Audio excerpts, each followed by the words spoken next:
हाँ जी बच्चों, कैसे हैं आप सब लोग? अच्छे हैं और मैं भी अच्छे हूँ। अब जो हम टॉपिक स्टार्ट करने वाले हैं उसमें है डेफिनेशंस। देखिए, डेफिनेशन का किसी भी लॉ में, किसी भी एक्ट में बहुत बड़ा रोल होता है। पहले तो हमें समझना पड़ेगा कि डेफिनेशन होती क्या है। डेफिनेशन जो है वो पूरे एक्ट में अगर वो शब्द आता है और वो डिफाइन किया गया डेफिनेशन में, तो मतलब पूरे एक्ट में उसी शब्द का, उस शब्द को जो मीनिंग दिया गया है, डिफाइन किया गया है सेक्शन 2 में, यहाँ पे उसका सारा मतलब वही लिया जाएगा। मान लीजिए जैसे गुड्स की डेफिनेशन दी गई है, गुड्स की डेफिनेशन दी गई है, तो पूरे लॉ में गुड्स का मीनिंग वही रहेगा। फिर ये भी आता है कि एक होती है डेफिनेशन, एक होती है एक्सप्लेनेशन। डेफिनेशन बच्चों जो होती है, डेफिनेशन तो होती है पूरे लॉ की सांझी होती है। पूरे एक्ट में जो शब्द आ गया, एक शब्द आ रहा है मान लो, वो डिफाइन किया गया है, तो मैंने बताया कि पूरे लॉ में उस शब्द का मतलब वही लिया जाएगा जो डिफाइन किया गया है। बट एक्सप्लेनेशन जो होती है वो पूरे एक्ट की नहीं होती। एक्सप्लेनेशन जो होती है एक पर्टिकुलर सेक्शन की होती है। एक पर्टिकुलर सेक्शन में अगर एक शब्द को एक्सप्लेन किया गया, एक्सप्लेनेशन दी गई है, तो मतलब उस सेक्शन, उस वर्ड का मतलब वहाँ पे ये है, बस और जगह उसका मतलब वो नहीं चलेगा। तो मतलब डेफिनेशन जो है वो फॉर द एंटायर लॉ होती है, और जो एक्सप्लेनेशन होती है that is for only a particular section. पहली बात तो ये। और दूसरी बात आपको ये समझनी पड़ेगी कि जो डेफिनेशंस होती हैं वो दो तरह की होती हैं। बेटा, जो डेफिनेशंस होती हैं वो दो तरह की होती हैं हमारी।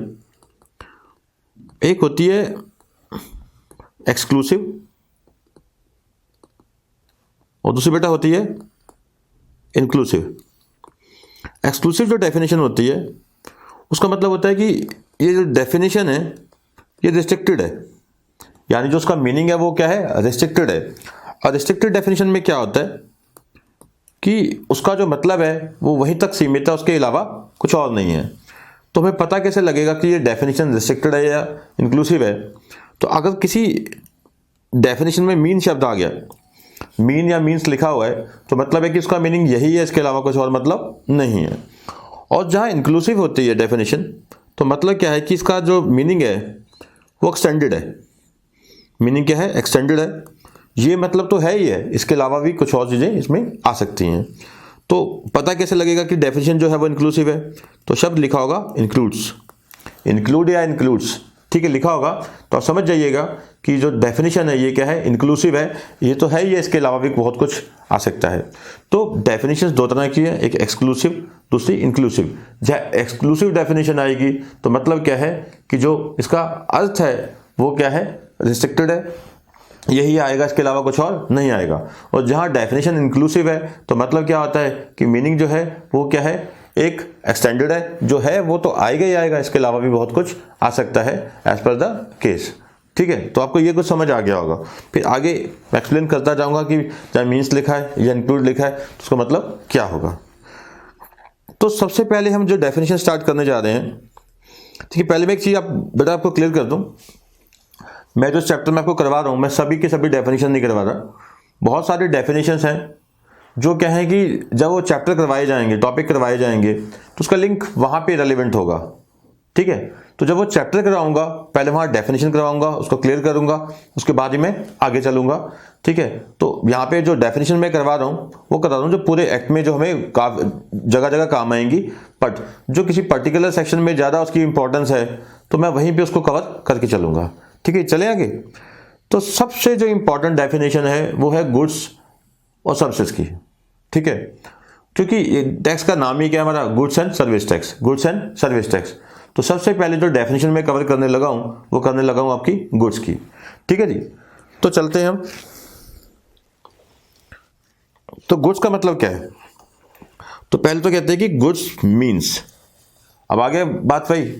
तो गुड्स मीन्स का मतलब क्या है कि मीनिंग मीन्स मतलब ये डेफिनेशन क्या है, क्या है, एक्सक्लूसिव है, मतलब रिस्ट्रिक्टेड डेफिनेशन है, इसका मतलब यही है, इसके अलावा कुछ और नहीं है। तो goods means every kind of movable property other than money and securities, other than money and securities. तो गुड्स में कहते हैं कि हर प्रकार की कोई भी मूवेबल प्रॉपर्टी है। ठीक है, ये पेन है, लैपटॉप है, तो ये सारा क्या है, एक मूवेबल प्रॉपर्टी है, तो क्या है, गुड्स है। But money and securities, money मतलब कैश वगैरह हो गया, सिक्योरिटीज क्या हो गया आपका, शेयर्स वगैरह हो गए, तो वो उसमें गुड्स की डेफिनेशन में नहीं आ रहे। But includes actionable claim, actionable claim इसमें आ गया गुड्स की डेफिनेशन में। Growing crops, grass, things attach to or forming part of land which are agreed to be severed before supply or under a contract of supply, which are agreed to be severed before supply. ठीक है, तो हम समझने की कोशिश करते हैं थोड़े ढंग से। तो गुड्स की जो डेफिनेशन है इसमें हुआ क्या क्या। पहली बात तो देखिए, वो कह रहे हैं कि एवरी मूवेबल प्रॉपर्टी, ठीक है, तो कोई भी चीज जो मूवेबल है, कोई भी चीज जो मूवेबल है वो क्या है, गुड्स है, वो क्या है, गुड्स है। पर साथ में क्या बोला, other than money and security. तो हम ऐसे करते हैं यस और नो में, ठीक है, यहाँ पे यस, यहाँ पे नो, क्या गुड्स में आया, क्या गुड्स में नहीं आया। तो एवरी मूवेबल प्रॉपर्टी, कोई भी मूवेबल प्रॉपर्टी है वो किस में आ गई, गुड्स में। बट वो कहते हैं कि दो चीजें नहीं आएंगी, एक मनी, एक सिक्योरिटीज, मनी एंड सिक्योरिटीज, ठीक है, ना ही मनी ना ही सिक्योरिटी, ना पैसा ना ही कोई शेयर्स डिबेंचर्स वगैरह वो इसमें गुड्स में आएंगे। और फिर कहते हैं बट इंक्लूड्स में क्या था, एक्शनेबल क्लेम, ठीक है, इंक्लूड में क्या आया, फिर कहते हैं इंक्लूड करेगा एक्शनेबल क्लेम।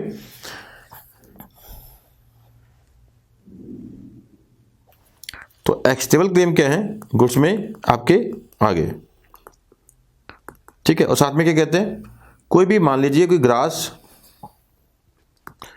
वगैरह, ग्रास है, कोई ट्रीज है, तो देखिए अब जो घास है या पेड़ वृक्ष है वो जमीन में लगे होते हैं, अटैच टू द अर्थ होते हैं। बट वो कहते हैं कि जो जमीन में लगे हुए हैं पेड़ या घास वो गुड्स नहीं है। बट हाँ, अगर एग्रीमेंट हो गया, agreed to be severed, agreement हो गया कि काटना, सेवर मतलब काटना, एग्रीमेंट हो गया कि ये काट के बेचना है, तो क्या बन जाएंगे immediately, goods. Goods trees etcetera क्या है, attach to the land, attach to land, agreed to be severed, ठीक है बेटा। तो देखिए इसमें क्या आया क्या नहीं आया। गुड्स में कहते हैं कि हर एक वो प्रॉपर्टी जो मूवेबल है वो गुड्स की डेफिनेशन में आ गई, एक्शनेबल क्लेम भी आ गया, और कोई भी जो ट्रीज है या ग्रास वगैरह है जो जमीन में लगी हुई है वो कहते हैं गुड्स नहीं है। बट हाँ, एग्रीमेंट हो गया कि ये काटना है, एग्रीड टू बी सेवर्ड है, फिर काट के बेचना है, तो क्या है वो गुड्स में आ जाएगा, ठीक है। और क्या नहीं आएगा, money and securities, money and securities goods की डेफिनेशन में नहीं आ रही। अब एक और एक्चुअली मैं आपको ध्यान से समझाता हूँ। ये कहते हैं कि एक्शनेबल क्लेम जो है वो क्या है कि गुड्स की डेफिनेशन में आ रहे हैं। बट एक चीज याद रखना कि जो हमारा शेड्यूल 3 है, जो मैंने आपको सप्लाई चैप्टर में कवर किया हुआ है, जो शेड्यूल 3 है वहां पे बता रखा है कि एक्शनेबल क्लेम जो है ये क्या है, जो शेड्यूल 3 है किसका, कि neither supply of goods, neither supply of goods nor supply of services, ठीक है। ना ही ये सप्लाई ऑफ गुड्स है, ना ही सप्लाई ऑफ सर्विसेज। क्या चीज, काफी सारी उसमें आइटम्स हैं। बट एक्शनेबल क्लेम कहते हैं कि एक्शनेबल क्लेम को ना ही वो सप्लाई ऑफ गुड्स मानते हैं, ना ही सप्लाई ऑफ सर्विसेज। यानी कि एक्शनेबल क्लेम यानी जो आपने किसी से पैसे लेने हैं और आप उसके लिए केस कर सकते हैं, that is called actionable claim. जैसे मेरी लॉटरी निकल जाती है, गवर्नमेंट मुझे वो लॉटरी के पैसे नहीं देते, तो I can initiate action against government, that is called actionable claim. तो देखिए एक तरफ से जो एक्शनेबल क्लेम्स हैं ये गुड्स की डेफिनेशन में तो कवर है, ये गुड्स तो हैं, बट कहते हैं कि ये जो एक्शनेबल क्लेम है ये ना ही सप्लाई ऑफ सर्विसेज है, ना ही सप्लाई ऑफ गुड्स। और जीएसटी का लॉ लगेगा कहाँ, जीएसटी टैक्स लगेगा कहाँ, गुड्स एंड सर्विस टैक्स लगेगा कहाँ, जहाँ कोई चीज गुड्स या सर्विसेज है, पहले वो गुड्स या सर्विसेज होनी चाहिए, फिर वो सप्लाई होनी चाहिए, ठीक है। गुड्स की सप्लाई है या सर्विसेज की सप्लाई है, only then GST shall be applicable. अगर वो सप्लाई ही नहीं है, मान लीजिए गुड्स या सर्विसेज में नहीं आया, फिर तो बात ही खत्म, फिर तो बात ही खत्म। अगर कोई चीज गुड्स में भी नहीं आ रही, सर्विस में भी नहीं आ रही, तो बात ही खत्म। बट कुछ गुड्स या सर्विस में आ गई बट वो सप्लाई नहीं है, तब भी बात खत्म। ठीक है, तब जीएसटी नहीं लगेगा। ठीक है, अगर जीएसटी लगाना है तो आपको ध्यान क्या रखना पड़ेगा, गुड्स या सर्विसेज होने चाहिए, प्लस उसके ऊपर क्या है, वो सप्लाई हो, गुड्स या सर्विस हो और साथ में सप्लाई हो। अगर वो ना ही गुड्स या ना ही सर्विस है तो सप्लाई का क्वेश्चन अराइज नहीं होगा। बट अगर एक चीज गुड्स या सर्विसेज है बट वो सप्लाई नहीं है, तब भी उसके ऊपर जीएसटी नहीं लगेगा। तो एक्शनेबल क्लेम की अगर बात करें तो एक्शनेबल क्लेम क्या है, गुड्स में तो आ रहा है बट शेड्यूल 3 में बताया गया ये सप्लाई नहीं है। बट हाँ, तो शेड्यूल 3 में ये बताया गया है कि एक्शनेबल क्लेम जो है ना ही वो सप्लाई ऑफ गुड्स है ना ही सप्लाई ऑफ सर्विसेज है। बट एक चीज याद रखना कि एक्शनेबल क्लेम बेशक गुड्स या सर्विसेज नहीं है, बट एक्शनेबल क्लेम जो है 3 चीजें, एक बैटिंग, एक लॉटरी, एक गैम्बलिंग। ठीक है, तो 3 आइटम जो है, बैटिंग, ठीक है, बैटिंग, लॉटरी, गैम्बलिंग, ये सप्लाई में आएगा। शेड्यूल 3 में कहते हैं कि एक्शनेबल क्लेम ना ही सप्लाई ऑफ गुड्स है ना ही सप्लाई ऑफ सर्विसेज है, ना ही सप्लाई ऑफ गुड्स है ना ही सप्लाई ऑफ सर्विसेज है, but 3 items batting, gambling, lottery, तीनों क्या है, ये सप्लाई में आएगा। तो कहने का भाव क्या है कि अगर एक्शनेबल क्लेम की बात करें तो 3 चीजें अगर आती हैं, बैटिंग, गैम्बलिंग, लॉटरी, तो इन पे तो जीएसटी लगेगा। क्यों लगेगा? क्योंकि पहली बात ये गुड्स है प्लस ये सप्लाई में आ गया, तो इनके ऊपर तो जीएसटी लगेगा। बट अदर जो एक्शनेबल क्लेम है, उसके अलावा कोई और एक्शनेबल क्लेम है, अदर एक्शनेबल जो क्लेम है उसके ऊपर क्या है, वो गुड्स तो हैं बट वो सप्लाई नहीं है, बट वो सप्लाई नहीं है। ठीक है, तो जीएसटी लगाने के लिए 2 कंडीशंस पूरी होनी चाहिए, वो गुड्स या सर्विसेज हो प्लस वो सप्लाई हो। अब एक्शनेबल क्लेम जो अदर है 3 के अलावा, ठीक है, बैटिंग, लॉटरी, गैम्बलिंग, ये गुड्स है प्लस वो सप्लाई है। बट आगे बाकी के जो अदर एक्शनेबल क्लेम्स हैं वो गुड्स तो हैं बट वो सप्लाई के स्कोप में नहीं आते। ठीक है, तो उस पर जीएसटी नहीं लगेगा। ठीक है, समझ आया? तो मैं आपको बता रहा था कि गुड्स के डेफिनेशन में क्या आया था। एक तो कहते हैं कि एवरी मूवेबल प्रॉपर्टी, हर प्रकार की मूवेबल प्रॉपर्टी क्या है, गुड्स में आ जाती है। बट 2 चीजें नहीं आएंगी, money and securities. Money and securities क्या है, ये गुड्स के डेफिनेशन में नहीं आता। फिर कहते हैं कि एक्शनेबल क्लेम, ये गुड्स तो है बट क्या है कि 3 चीजें जो है एक्शनेबल क्लेम में, बैटिंग, लॉटरी, गैम्बलिंग, ये सप्लाई नहीं है, ये सप्लाई नहीं है, तो उस पर जीएसटी नहीं लगेगा। बाकी के एक्शनेबल क्लेम है वो गुड्स भी हैं और वो सप्लाई भी है, तो जीएसटी लगेगा।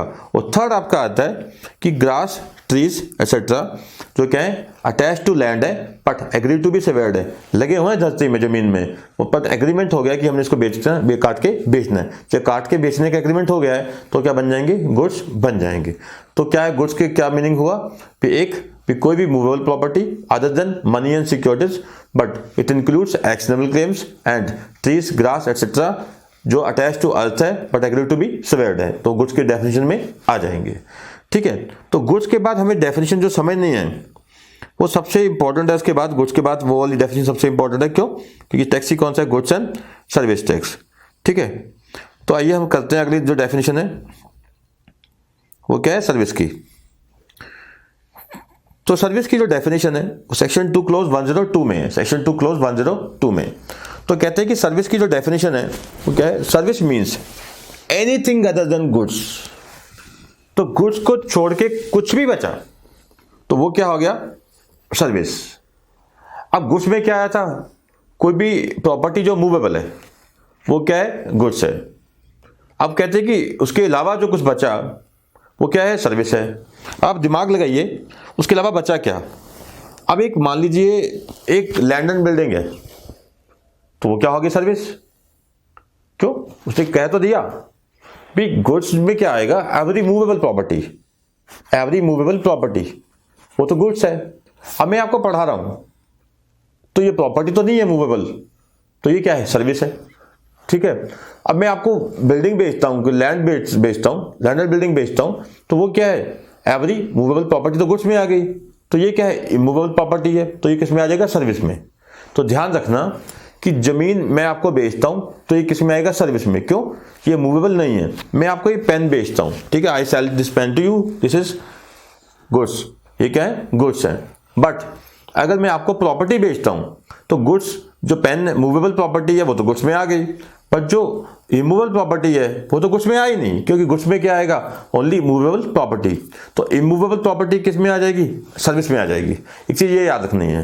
अब टेंशन ये पड़ गई थी, टेंशन ये पड़ी कि अब क्या जो लैंड एंड बिल्डिंग जो सेल करते हैं, प्रॉपर्टी की सेल पे क्या जीएसटी लगेगा। तो क्वेश्चन ये आ गया था। तो इसका भी वैसे ही आंसर है जैसे एक्सटेंसिबल क्लेम का था, जहां लैंड एंड बिल्डिंग बेचते हैं, लैंड एंड बिल्डिंग जो है वो सर्विस में तो आएगा। क्यों, कि गुड्स में तो क्या रखा है कि एवरी मूवेबल प्रॉपर्टी, बट यहां पे क्या बोलते हैं, एनीथिंग अदर देन गुड्स। तो गुड्स के अलावा सब कुछ क्या आ जाता है, सर्विस में आ जाता है। तो लैंड एंड बिल्डिंग किस में है, सर्विस में। अब क्वेश्चन ये था कि लैंड एंड बिल्डिंग कोई सेल करता है, क्या उस पर जीएसटी लगेगा। तो इसमें ये आंसर आया कि जो लैंड एंड बिल्डिंग हम सेल करते हैं तो उसमें क्या आता है कि वो सर्विस में तो है, बट आगे जाके शेड्यूल 3 भी है। शेड्यूल 3 किसका है, कि neither supply of goods no supply of services. तो वो सप्लाई चैप्टर में कवर किया हुआ है कि जो भी हम लैंड एंड बिल्डिंग बेचेंगे, खरीद फरोख्त करेंगे, वो क्या है, ना ही सप्लाई ऑफ गुड्स है, ना ही सप्लाई ऑफ सर्विस है। तो याद रखना, जैसे एक्सटर्नल क्लेम का था वैसे ही क्या है, इसका भी है, किसका, जो लैंड एंड बिल्डिंग की सप्लाई है, ठीक है, लैंड एंड बिल्डिंग की सेल परचेज है, वो कहते हैं कि क्या ये सर्विस तो है बट ये सप्लाई में नहीं आएगा, तो इसलिए इस पर जीएसटी नहीं लगेगा। तो जमीन खरीदते बेचते हैं उस पर जीएसटी नहीं लगता, ये आपको याद रखना है। तो आगे चलिए कि सर्विसेज मीन्स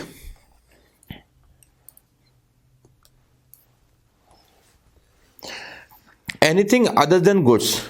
ये बड़ा खतरनाक पॉइंट है। Anything other than goods, goods के अलावा कुछ भी है, that is service. Money and securities, तो क्या है, anything other than goods and money and securities. तो मनी एंड सिक्योरिटीज यहां भी बात कर दिया, तो मतलब मनी एंड सिक्योरिटीज ना ही गुड्स है ना ही सर्विसेज है। तो आपको ये याद रखना है कि इसमें क्या आया क्या नहीं आया, ठीक है, सर्विसेज में क्या आया क्या नहीं आया, ठीक है। तो यहां भी ऐसे ही है, इंक्लूड्स, ठीक है, फिर not includes, does not include, ठीक है। तो कहते हैं कि एनीथिंग अदर देन गुड्स, तो गुड्स के अलावा कुछ भी है तो वो क्या हो गया, सर्विस हो गया, जिसमें बताया लैंड एंड बिल्डिंग है। और साथ में कहते हैं क्या नहीं आएगा, एक मनी एंड सिक्योरिटीज, ठीक है। तो मनी एंड सिक्योरिटीज क्या है, सर्विस में नहीं आएंगी। तो एक चीज तो क्लियर होगी कि मनी एंड सिक्योरिटीज ना तो गुड्स है ना ही सर्विसेज है, ठीक है। तो ये भी याद रखना है कि मनी एंड सिक्योरिटीज जो है वो क्या है, not even covered under the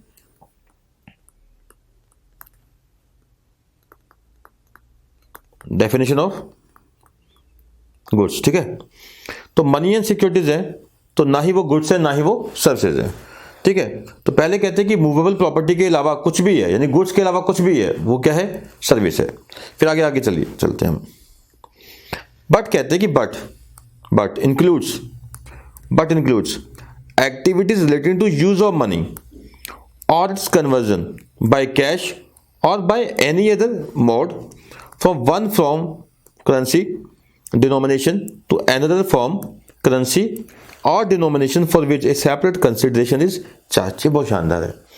ये कहते हैं कि देखिए, मनी एंड सिक्योरिटीज ना ही वो गुड्स की डेफिनेशन में आया था ना ही वो सर्विसेज की डेफिनेशन में आया, बट भी कहते हैं कि अगर मान लीजिए हम मनी को एक फॉर्म से दूसरी फॉर्म में कन्वर्ट करते हैं या कोई भी सर्विस देते हैं रिलेटिंग टू मनी, तो वो क्या मान ली जाएगी, सर्विस मान ली जाएगी। जैसे मैं अब रुपी लेके गया, ठीक है, किसी वेस्टर्न मनी यूनियन वाले के पास रुपी लेके गया, मैंने कहा डॉलर में कन्वर्ट कर दो, या मैं डॉलर लेके गया, मैंने कहा रुपी में कन्वर्ट कर दो। तो इसका मतलब क्या है, कि उसने मुझसे क्या चार्ज किया, उसने मुझसे चार्ज की कमीशन, ठीक है। वेस्टर्न मनी यूनियन वाले ने मुझसे चार्ज की कमीशन। अब वो जो कमीशन चार्ज कर रहा है वो क्या है, any activity related to conversion of money. अब जो कमीशन वो मुझसे चार्ज कर रहा है ये किस में आ जाएगा, सर्विस में आ जाएगा। ये किस में आएगा, सर्विस में आएगा। ठीक है। और कहते हैं कि anything done in relation to money. अब मान लीजिए मैंने पैसे डिपॉजिट कराए बैंक से, बैंक में, ठीक है, मैंने पैसे जमा कराए बैंक में और मैंने वो निकलवा लिए बैंक से, तो ये तो सर्विस नहीं है, मनी जो है वो सर्विस नहीं है। बट जो बैंक सर्विस दे रहा है उसके लिए जो भी चार्ज कर रहा है, जैसे वो एनुअल चार्जेस में एटीएम चार्जेस लेता है मुझसे, ठीक है, 200 रुपये एटीएम चार्जेस लेता है, या ट्रांजेक्शन के अलग से पैसे लेता है, मान लीजिए कोई डीडी बना के दिया, डिमांड ड्राफ्ट बना के दिया, ठीक है, उसके चार्जेस ले लिया बैंक ने मुझसे 100 रुपया। तो ये क्या है कि anything in relation to money, money के साथ जुड़ी हुई जो एक्टिविटीज़ हैं उसके ऊपर जो पैसा लगाया गया, चार्ज किया गया, वो सर्विसेज है। ठीक है, तो मेरे ख्याल से क्लियर हो गया होगा।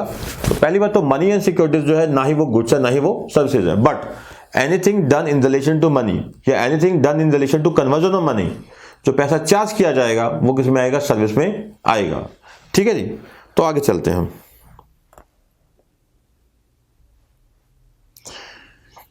ठीक है जी, तो अब इसमें से हम थोड़ा डिफरेंस निकाल लेते हैं। तो गुड्स और सर्विस में कॉमन चीज क्या है? कॉमन चीज ये है जी, जो मनी एंड सिक्योरिटी है, मनी एंड सिक्योरिटी, ना ही वो गुड्स है ना ही वो सर्विस है। और दूसरी बात मैं पूछूं कि मूवेबल प्रॉपर्टी कहाँ आती है, वो आएगी गुड्स की डेफिनेशन में। फिर मैं पूछूं कि इमूवेबल प्रॉपर्टी कहाँ आती है, फिर वो मैं कहता हूं कि वो आएगी सर्विस की डेफिनेशन में।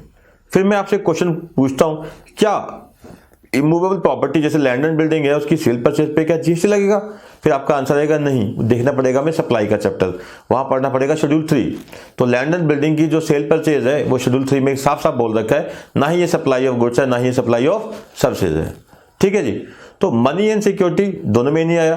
मैं पूछूं कि जो ट्रीज या ग्रास जमीन में लगे हुए हैं तो वो क्या है, वो गुड्स है कि सर्विस है? तो आपने कहना है कुछ भी नहीं है। बट हाँ, जैसे उसका एग्रीमेंट हो जाता है, पे काट के बेचने हैं, तो क्या बन जाएंगे, गुड्स। तो पूछो कि मनी एंड सिक्योरिटी क्या है, आपने क्या बोलना है कि ना ही ये गुड्स ना ही service, but anything done in relation to conversion of money या anything done in relation to money, तो उसके जो पैसे चार्ज किए जा रहे हैं वो क्या है, सप्लाई, वो क्या है, सर्विस है, वो क्या है, सर्विस है। ठीक है जी, तो इस तरीके से आपको ये याद रखना है, गुड प्लस सर्विस की जो डेफिनेशन है ये बहुत इंपॉर्टेंट है। फिर हम चलिए आगे चलते हैं। नेक्स्ट हम करते हैं कि जो जीएसटी है हमारा, आपको पता ही है,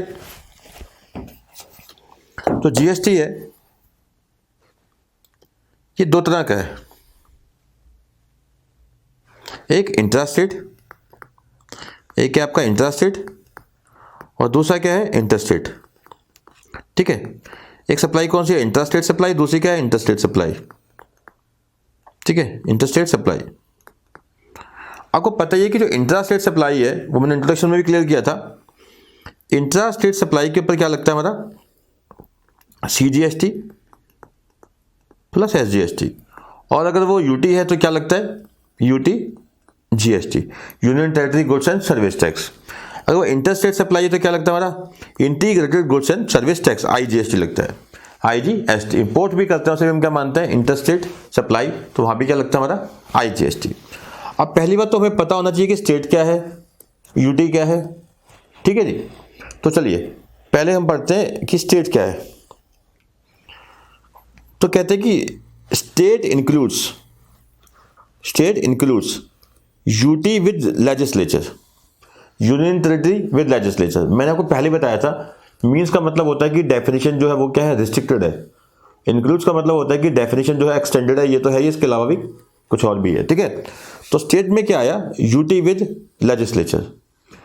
तो स्टेट का मतलब जो हम लोग समझते हैं वो क्या है बताइए, स्टेट का मतलब जो हम लोग समझते हैं वो क्या है, स्टेट का मतलब जो हम लोग समझते हैं वो क्या है, पंजाब है, हरियाणा है, ठीक है, हिमाचल प्रदेश है, जम्मू एंड कश्मीर है। तो हम जो समझते हैं वो स्टेट का मतलब ये है। ठीक है, उत्तर प्रदेश है, बिहार है, जैसे महाराष्ट्र है, राजस्थान है, ठीक है, मध्य प्रदेश है। और ये कहते हैं कि state includes UT with legislature, UT with legislature, ठीक है। अब क्वेश्चन आया कि यूटी विद लेजिस्लेचर कौन कौन सी है भाई, ठीक है, यूटी विद लेजिस्लेचर कौन सी है।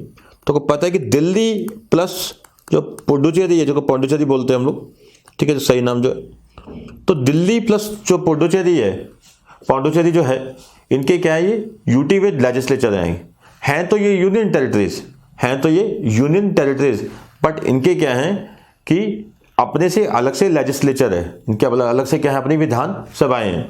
तो अगर हम बात करें दिल्ली की, तो जीएसटी के अगर कॉन्टेक्स्ट में हम बात करें तो दिल्ली को क्या माना गया है, स्टेट। अगर हम बात करें पौंडुचेरी की, तो पौंडुचेरी को है तो वो यूटी है, बट जीएसटी के कॉन्टेक्स्ट में क्या माना गया है, क्या माना गया है, दिल्ली। तो सॉरी, पौंडुचेरी को क्या माना गया है जीएसटी के कॉन्टेक्स्ट में, स्टेट। अब देखिए जो अरविंद केजरीवाल हैं वो क्या शोर मचाते हैं, बार बार कहते हैं कि हाँ भी क्या है कि इसको स्टेट डिक्लेयर किया जाए, दिल्ली को स्टेट डिक्लेयर किया जाए। क्यों, वो तो यूटी है, national capital territory of India है वो, ठीक है, वो क्या है कि यूटी है, तो वो कहते हैं कि इसको डिक्लेयर किया जाए स्टेट। तो दिल्ली जो है वो स्टेट तो नहीं है, दिल्ली जो है वो स्टेट नहीं है, बट जीएसटी के कॉन्टेक्स्ट में क्या मान के चलना है हमें, दिल्ली को स्टेट, ठीक है। तो यानी कि दिल्ली के केस में क्या लगेगा, CGST, SGST, sorry CGST plus SGST. तो दिल्ली में क्या लगेगा, यूटी जीएसटी नहीं लगेगा, दिल्ली के केस में क्या लगेगा हमारा, यूटी एसजीएसटी। दिल्ली तथा पौंडुचेरी के दोनों के केस में क्या लगेगा हमारा, एसजीएसटी लगेगा, ना कि यूटी जीएसटी, ठीक है। तो स्टेट में क्या है, state includes UT with legislature. तो उसके बाद देखिए अगर हम यूनियन टेरिटरी की बात करें तो यूटी है क्या, तो एक्चुअल में दिल्ली तथा पौंडुचेरी दोनों ही क्या है, ये यूटी है, बट उसको तो क्या काउंट कर लिया गया, स्टेट, उसको क्या काउंट कर लिया गया, स्टेट कर लिया गया। क्यों, वो बोल ही रहे हैं कि ये क्या है कि it includes UT with legislature. तो पौंडुचेरी तथा दिल्ली किस में शिफ्ट हो गए, स्टेट में। एक्चुअल में वो स्टेट नहीं है, यूटी है, बट जीएसटी के कॉन्टेक्स्ट में क्या मान लिया गया, उसे स्टेट मान लिया गया। तो यूटी में क्या आया, यूटी में देखिए जैसे मैंने आपको बताया भी, दिल्ली तथा पौंडुचेरी है तो यूटी, बट उसको हमने कहाँ कवर कर लिया, स्टेट की डेफिनेशन में, state includes UT with legislature. अब यूटी की क्या डेफिनेशन है, तो कहते हैं कि यूटी मीन्स, यहाँ क्या लिखा है, मीन्स।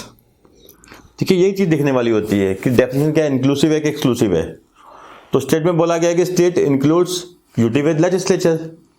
तो बच्चे को अगर मीन्स का और इंक्लूड का मतलब नहीं पता, वो तो कन्फ्यूज हो जाएगा, तो वो तो समझेगा कि यूटी विद लेजिस्लेचर ही क्या है, स्टेट है, बट नहीं, वहाँ लिखा है इंक्लूड।